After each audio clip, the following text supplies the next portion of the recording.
Hello, welcome to our wrap up here at round 4, Walton 1 here at Walton Raceway. This is the FXR post-race wrap up show here. I'm Billy Rainford, we got Greg Poisson here. We're going to kind of just talk about a few things. I mean, compared to yesterday where they kind of let the track be a little bit different, today they tilled it a bit deeper. We had some ruts and things like that. The temperature was perfect here, I would say. I would say it was perfect. It was like 26 degrees, low humidity, sunshine, light breeze. I don't think you could ask for better weather. No, the weather was amazing, and that's always a toss-up. You know, first weekend of July can be insanely hot, or you know, it can be anything at this point. So, yeah, track was different today. They tilled it. You know, they don't till it super deep, but they obviously tilled it better than yesterday, and definitely got rutted. And there's tons of ruts in every corner. Still consider. I heard it was one lined. I mean, there seemed to be lots of lines, but I mean, usable lines is different than having you know, race lines and stuff like that. So. Yeah, but it was definitely different than yesterday. Okay, well, let's talk about the 250 class. A few things stood out. Obviously, guess who took the overall? The New Zealander. I was so happy for Julian Perrier and the Partilla PRMX team. Long time, he joked. He said 12 years in the making. There was this weird thing on his face. I think it's called a smile. I don't believe you. I know. Did you see that? No, no. We were joking with him about that. But yeah, Josiah Natsky came up from New Zealand, riding with these guys. He took the win. 114 for the win. Yeah, that first moto was pretty cool. I got a video of it, and I actually posted on our stories of the last few corners. Josiah passed him in the last lap. Piccolo in the last lap, sorry. And then, I mean, the guy was really good. His technique's next level. There's a really rutted corner after the step down before the natural, and he would go inside, and there's times I was actually talking with Jeff Gaynor, and he would stand the entire time. Which is pretty cool to see, because it's you know, lean angle was way over and he's standing the whole time. It was just really neat to see that, and he's got really good technical skill, and he's fast, man. Is that guy ever fast? I don't know what happened. He closed in on Piccolo on that first one. He closed the gap and made the pass. Chased him down, and then second moto was gone. Second moto, we only had Ryder McNabb keeping him honest. Ryder, we saw a good Ryder looking better. Ryder started kind of closing up, but you never know. Yeah, he didn't say he let off, but you know, when you can kind of manage your gap. When I saw him, he looked like he was gone, and then I missed a little bit of that. Yeah. So then the third moto, I don't know what happened. You know, could be just, you know, tired, or yeah, he wasn't happy with the way he rode. We did a little podcast, a little video interview. You can check that out too for sure. But yeah, he was pretty pumped. But yeah, he wasn't thrilled with his third moto. He ended up, the top three guys had a fantastic battle out front. Then there was a gap back to him, but he said he did the math. It's pretty easy when you're doing the Olympic scoring, so you can do the math and figure out. And Jake Piccolo had that brake issue, that rear brake issue in that second one, so that dropped him to 13th, I believe. Yeah, a couple crashes too, I think. He was just after the natural, didn't he? Yeah. Yeah, it was just there was a lot of crashes today, a lot of injuries, a lot of crashes. We'll get to that later. But yeah, that was just one of them for Piccolo. Luckily, he seems to be uninjured. Just a you know, poor moto, and that's okay. He'll get back from that and rebound. Right, and like we were talking about that three-way battle, Harrison, Piccolo, McNabb. I mean, that is obviously what we thought the series would look like at the start of the season.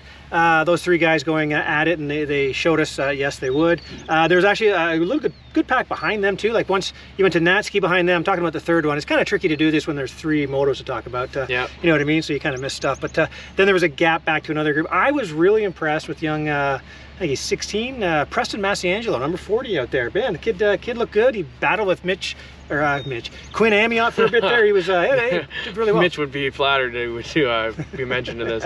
Yeah, I mean, and he's grown like a weed. He's just huge. He's very tall. I did an interview with him. Check out the deep voice. He's like 6 feet tall. Yeah, puberty hit him hard, it sounds like. But yeah, so yeah, he was riding really well. Yeah, there's kind of packs of riders that were in groups, and you know, there's the front group, middle group, kind of thing like that, and then they obviously spread out a little bit from there. So I mean, it was great racing. It's good. I don't want to see anyone ever go down or have any mistakes, but I mean, Piccolo, it's, you know, to get that shakes up the points big time. It makes it even tighter, because I think there were only 2 points spread coming into this. So. Right, and how about let's talk about Marco Canella there. Holy smokes, boy, did he go down hard there after the finish line jump. Yeah, Marco's just, he's been on that edge, like just on the cusp of just doing really well and winning a lot. He just can't seem to get the starts or something. I don't know what it is. I don't know what it is with him. I know him well, and you know, I'm close with all those guys at MX 101, and you know, you hang out at the tent and you hear the stuff, and it's frustrating. It's frustrating for him. It's frustrating for the team, because he wants to win. He's expected to win, and he's not. And you know, that's the only way you can really put it, right? It's not a dig at him or anybody, but it's like he's paid to win, and he's not winning, and he's trying. I know he's trying because he works really hard. He had a huge crash today because he was trying so hard. He's all scraped up and pretty beat up from it, so I'm sure he's gonna be sore tomorrow. But yeah, I don't know what it is. With Marco. Okay, a couple other things that you mentioned too. Trey Fierro, he's from El Paso, Texas, came up. He was supposed to race Redbud, missed it because there were like 14 people on the waiting list kind of thing there, so they decided to come up here. He's obviously buddies, ex-teammates with Felix Lopez, so he came up here, raced. It was cool to see. Crashed twice, crashed once, crashed a second time really hard, very violent. He's okay, but yeah, so it was cool to see him in the series, the race. He's now going to head back. He's going to race Southwick and then head to the Mexican Nationals. So it was cool to have him up here. What about Tanner Scott racing his first his pro race? Yeah, TJ Scott. Yeah, make sure you say as an intermediate. I mean, yeah, he looked real solid out there, and 11th overall. Yeah, be holding his own. Yeah, he looked great. I mean, it was kind of by himself. He wasn't really in any heated battles or anything, but that's fine. But, you know, didn't do the classic, like, hole shot and fade kind of thing or anything like that. He did really well, and, you know, he should be proud of that. And I don't know if he's going to do the rest of them or what the plan is, but it was great to see. I love seeing intermediates jump up, and especially not doing a whole season of pro, just, you know, coming out and doing a couple spot races and seeing how they end up. All right, for sure. And I just wanted to mention Quinn Amiot. I mentioned just briefly mentioned him there, but getting his first ever podium. Yeah. 3rd place in that first moto. Yeah, crushed it. You know, it's been a long time coming for Quinn, and I think he's really got everything dialed in right now. Bikes are good, his program's good. You know, they got I'm not saying it. You know, but he just it's just gonna be more of those, I think, as he gets better. The starts are what's gonna kill him, and you know, they're what kill him now. So once he gets a good start, he's usually up there. So. Right. So it was, what'd it go? It went Josiah, then it went Josiah Natsky, then it went Mitchell Harrison, then it went Ryder McNabb in the overall. So hopefully we're going to be seeing, like we said, Ryder McNabb had a few issues out west. Seems like he's back. It's going to be cool to have him back in the mix. So we got some great racing coming up here for sure. Let's talk about the 450 class. I mean, if we're kind of starting down, way down near at the bottom where he shouldn't be, Parker Eels, man, he went down hard in that start, and that's 3rd moto. He's kind of favoring that left wrist. He's probably gonna have to get that checked out. He's worried he may have broken it, so hopefully it's not that bad, but he wasn't able to keep riding, so tough luck for Parker Eels there. It's we're gonna miss him because he obviously up there in the mix with some guys. Yeah, in the top 10s. He was riding well. He was definitely in the top 10 and or just on the cusp of it kind of thing, you know, 9, 10, 11, and hopefully he's okay and he can continue on. All right, now who else in there? Some of the guys like up in the, you know, 8 to 15 kind of range. A lot of guys end up kind of on their own out there. That kind of happened again today, I would say, with some of the riders. Yep. Some good battles in that area, but up front, I mean, we got to talk about Cole Thompson making his appearance. Didn't quite have what we thought he might have. He said, you know, no joke, if you talk to people in his inner circle, this is really kind of a one-off kind of thing. He hasn't been putting in the training, and he kind of made it sound like he really didn't think he'd race in Canada ever again. Like, you know what I mean? He was Supercross only kind of thing. Yeah, I went over and I was talking to Cole and just, you know, shooting the breeze as buddies, and we were just talking about that. And he says, you know, he just wanted to do something, and he's been at home. He did the Supercross gig all winter. I mean, he got hurt, but that was his plan. And then, you know, came home, and he's been riding a lot at home. He's getting really good at his social media and all that too, which is nice to see. He is. Pick that right up. Yeah, because Cole's, you know, traditionally known as a pretty closed off guy. Doesn't really let a lot of people in, so it's good to see that. But he's, yeah, it's a bummer because I like to see him up here. You know, he did get 3rd, and I thought he'd be a bit more of a spoiler. That's just my thoughts, my opinions. I was hoping for it anyways, because Tyler Medallia seems to be up there and charging hard, and then he had a little crash in 2nd moto and things like that, and he's the only one who's been challenging Dylan all year. So it's, you know, hey, let's bring someone else in and see what we can do. So I hope there's more. Like he seems to say that he's Supercross only from now on, and I mean, all the best to him as he goes forward. 125 in the 250 class next week. That's gonna be mental. I don't know. I don't know what I think of that. I think that's gonna be just an absolute struggle bus that he's not ready for. Yeah, well, yeah, if he's, yeah, for sure. But how about Daniel Elmore's back in it after hurting his shoulder there? He came back. Unfortunately, in that 3rd moto, man, he crashed his brains out in that first one. That's who Parker Eels went over and crashed. So that was tough for him. So tough to have him come back and then and crash so hard, but he ended up 9th overall. And then we got to talk about the working man, Liam O'Farrell, 8th overall. Yeah, I mean, Liam's you're right, the working man, the nicest guy in the pits, and a good buddy of mine, and he's great to talk to, and he's excited to be back racing. He doesn't really ride a lot anymore. He races almost every weekend, works full time. You know, has 2 kids, wife, More the than whole full deal. time. Oh yeah, he's just but he's one of the most positive guys in the pits. So welcome addition to the series, and he's going to shake it up. I think he's due for a top 5. I think that's where I'd like to see Liam. Yeah, and we also had the return of Logan Leitzel. It was nice to see him back. Big smile on his face. He looked good out there. He ended up by himself again as well out there, but great to have him back in the series. Nice to see that. Chris Blackmore had him. Sean Moffenbauer. Quiet ride for Moff. Quiet ride, 5th place overall. Yeah. I mean, I'm sure Moff wants more. He's still. I mean, you know, we weren't really going to go down the top 10, but we can talk about it. But I mean, the whole MX101 crew is just. That's why I stopped on him, because he's the only guy surviving member kind of thing. And he's not even 100%. So, you know, real bummer for those guys. And, you know, we can touch on that real quick. So, Weston Rosina went down in qualifying practice, hard separated shoulder, had to go to the hospital to get it put back in.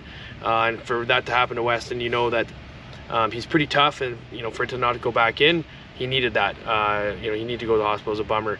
Marco, he said he woke up in the hospital. They put him under to put it back in. He said he woke up and he wanted to make sure the bike was ready for the second moto. Yeah, they didn't let him ride. No, he's mental. You know, but it sounds like Weston. But yeah, and then Marco going down in that 3rd moto pretty hard. You know, he's nothing broken, but the bike was absolutely trashed, and he's pretty battered. Their other 250 rider, Austin Jones, suspected broken femur in that 3rd moto. You know, hopefully best wishes to Austin, and that isn't the case. But if it is, you know, we're thinking of everybody. And Moff, you know, still dealing with that shoulder injury from round 1, not 100%. So, you know, made a point of going up to KT and just gave him a big hug. Because you know he needed it. I think it was a real bummer. Tough day in the office for old team owner over there at MX101. Yeah, those guys put their heart and soul into it. So you know, hopefully everything works out. And Kev, if you're watching this, I am available for a fill-in ride. Just to let you know. But I haven't been training and I haven't been riding a lot, but I'm still ready to do it. Hey, and how about finishing it? I know you said we weren't going to go through the tops, but we got to talk about Tanner Ward keeping Dylan Wright honest in that moto. Yeah, the second moto. Yeah, that was one of the only times I've seen really anyone keep him honest. You know, I don't know if Dylan was giving it 110%. You don't want to take that away from Tanner, but you know, I think Dylan kind of knew he had it, but Tanner was on an absolute tear, and I mean, he looked great. I saw him he was doing some really cool stuff in that section I just mentioned after the step down before the natural, like wheeling out of the rut, which actually that corner took a lot of guys down, and jumping down the hill pretty far. And I doubted his ability on the 450 at the beginning of the year, just because he isn't a very big guy, but he seems to really be adapting to it well and riding it well. So, I mean, honestly, he's surprised me, and I don't mean that in a negative way, but he's surprised the heck out of me for sure. Right. So that's going to be good. Next week I did had a little chat with him too at the end of the day. 450 at Gopher Dunes. He's got tons of laps in there, had some really good results, so he's looking forward to Gopher Dunes on the 450 against these guys. So it's going to be interesting. Cole Thompson we talked about, he ended up 3rd overall, and Tyler Medali ended up 2nd again. Man, he crashed pretty hard, bent the bike up in the one, managed to bring it home. They put it all back together, and man, yeah, 2nd place again. Yeah, I mean, I think that's going to be the series going forward, is Dylan for 1st and Tyler 2nd. I did walk by the pits, and they were concerned about Tyler's bar bend. I heard them say, do we have another set with the grips already on it?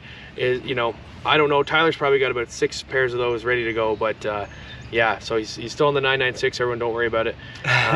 But yeah, it's a bummer, but the guy still just charges so hard, works so hard. He gets great starts, and it's just, I don't know. I mean, Dylan Wright, you know, we're going to talk about him, but he is on, I don't know, he's got no ACLs. Maybe that's making him faster. I don't know what it is, but the guy is just, this year is faster than last year. He's not getting the whole shot, so he's having to make about 4 or 5 passes, which he usually does in the first lap, and then he kind of just gets out there and just looks comfortable. Yeah, and so I'm gonna give him a quick shout out here. The guy didn't get great starts all day, and I saw him, he was behind Cole, and this is the first 450 motor. He's behind Cole and behind Tyler, and I thought, oh, we're really gonna be into it here. Like, him and Cole are gonna get into it. They got close in a couple corners, for sure. I was fired up. I was like really excited. I was fired up. And then all of a sudden he comes back around, and Dylan's out front, and I just went, oh, here we go. Like, this, it's over now. I thought there'd be some battling, but it was pretty much over at that point. So, I mean, great for him, unfortunate for the fans that want to come watch racing, but hey, you can't knock the guy for being insanely fast and fit. And if we're digging for stories on those guys, in free practice, I mean, I've been joking all week. I knew we talked about it. Cole and Dylan were going to find each other in free practice. We knew it. They did. And then, of course, Tyler got in the mix, and there were arms, you know, they're like guys doing this at each other, looking at each other. So it got a little exciting at the at the start of the day, but then that didn't really play out in the motos. Yeah, I think they were trying to show each other like what bike was, or what the number was on Dylan's bike. So you know, everyone's number one. Yeah. So yeah, I mean, that's awesome. I love that kind of stuff. It's like a little bit of moving and shaking, a little controversy. Hey, let's do it, because I mean, the series has been, Dylan's been running the table, and you can't knock the guy for being that good. You don't want to see him lose, but you almost want to, because you want to see him battle. You want to see him work for it. Yeah, he's not just winning the overalls. Perfect season is at the end here. Every moto we're talking, man. Yeah, and I'd love to see, like I said, I'd love to see someone take at least a moto win from him. I thought Cole was gonna be the guy. No, probably not gonna happen. So Dylan, I will say this: Dylan does ride the bike. He's just on another level right now for Canada, and I mean, in general, he's just putting it wherever he wants it. He's just riding really hard and working the bike, and it's awesome to see, because he's just working real good. You know, we should mention too, and there was a bit of nerves going on. Was that before the third one, where the bike was sputtering? Or Second something? one. Second one, boy, yeah. Yeah, so he started up the bike on the line, and the bike was sputtering a little bit. Turned it off, started up again, same thing, and then he went out for his hot lap. It was doing it for a bit of the lap, and then all of a sudden it seemed to be working fine. Man. And so yeah, I mean, it seemed to be working out. I don't know, maybe it's just someone. When you're hot, and you can't even. Yeah, you can't. The gremlins tried to get him, and they couldn't. You can't keep a good man down. All right, well, yeah, that's kind of how things went here. It's nice and quiet now. Everybody's loaded up and heading home. Now we got a lot of people are going to be at Go for Dunes for Tuesday's ride day. So if you're in the area, maybe yeah, get out there, spin some laps on the sand track, and get ready for next week. Anything else you want to add there, Greg? No, it was great. You know, it's one thing I do want to touch on. It seems like there's been some changes here at Walton, and you know, I'm not really sure where they're going with it. There's a lot of crashes caused by some of the changes, and I'm not trying to throw anyone under the bus, but I heard a lot of feedback from some of the riders, and it just seems to be, I don't know what's going on right now, but it'd be great to see some changes in a positive direction, because this is one of our premier facilities, and they put so much work into it when it comes to infrastructure and different things like that. So the track seems to be, you know, they're still searching right now, and it's you know, we'll see how it changes up, but I did hear a lot of feedback from yesterday and today that it wasn't overly great and pretty one-lined, like I said earlier, one line, but it's odd when there's so many ruts. But yeah, it's one of those things. So we'll see, hopefully for the end of the Transcan weekend, that final Pro National, we'll see how things have turned around. All right, well, hey, anybody who did take a hard fall, we hope you're doing okay. Hope nobody was you know, hurt too substantially, and we can get you back out on the line here as quick as possible. But yeah, that's going to do it to us for Walton 1. We're now in the east. We had to Go for Dunes before we go to Sandali, out to Moncton, Deschambault, back here to Walton again to finish off the season. So big thanks to FXR Moto, and yeah, man, have a great week, and we'll see you at Go for Dunes.